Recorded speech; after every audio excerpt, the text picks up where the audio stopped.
Сәлем достар, менің каналыма қош келдіңіздер. Сіздерге бүгін үй жағдайында ер баланың шүмегіне керемет лайкпа көрсететін боламын. Немесе осындай шүмек болса да болады, пластмасса, ағаш түрі болса да, осы бізде баламыздың осы бас жағына бізде қажайтын болса, сіздерге керемет бір әдісін көрсететін боламын. Ол үшін бізге осындай соска керек болады, яғни резиновый соска.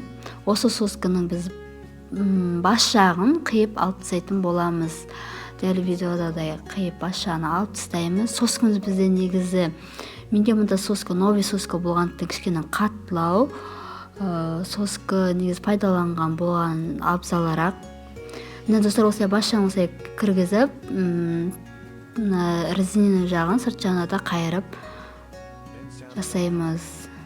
Міне достар, дәл осылай жасайсыздар. Керемет әдіс, ешқандай дымда баланы шүмпетеген дымда қажамайды. Жасап көріңіздер. Керемет лайфхактардың бірі. Қазір сіздерге ендігі кезекте достар шүмек жасаудың бірнеше екі әдісін көрсететін боламын.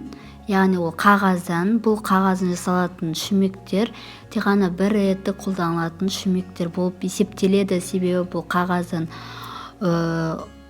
бірнеше рет пайдалансаңыздар өтіп кететіндіктен, сондықтан тек қана бір рет қана пайдаланылатын, яғни баланы беске бөлегеннен кейін пайдаланылатын шүмек десек те болады. Міне бізге осындай қағаз керек болады. Дәл видеода да жасасаңыздар болады. Бас жағын осылай қайырамыз, яғни баламыздың қажамау үшін. Міне достар, осылай дәл видеода бер жағынан ортасына осылай қайырып шүмегімізді осылай сала берсек болады. Ескерте кетейін, тағы да бұл тек бір реттік қолданылатын шүмектер. Міне достар, осылай жасасаңыздар болады. Яғни бұл кішкентай айлығында пайдаланатын шүмектер десек те болады. Ендігі кезекте тағы бір әдісін көрсететін боламын. Бұл жасалатын шүмек қыз балаға да болады, және де ер балаға да болады. Жасап көріңіздер. Ол үшін бізге де осылай қағаз керек. Қағазымызды 2 бет, 3 бет болса да жарайды. Қалыңдығын өзіңіз қалауыңыз бойынша. Дәл осылай видеода айналдырып ораймыз.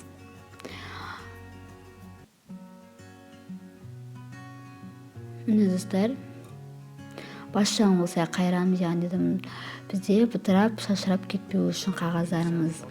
Бұл кезде бізде қыз балаға да ортақ болу үшін бізде осылай ортаңғы жағынан, осы бас жағынан осылай қиып алып тастаймыз. Міне достар, қыз балаға да пайдалануға болады, және де ер балаға да пайдалануға да болады. Яғни мына жеріне шүмектегін салсаңыздар болады. Міне достар, осындай керемет сіздерге әдістермен бөлістім. Менің каналыма тіркелуді ұмытпаңыздар. Сұрақтарыңыз болса, комментарияға қалдырыңыздар. Міндетті түрде жауап беретін боламын. Рахмет, сау болыңыздар.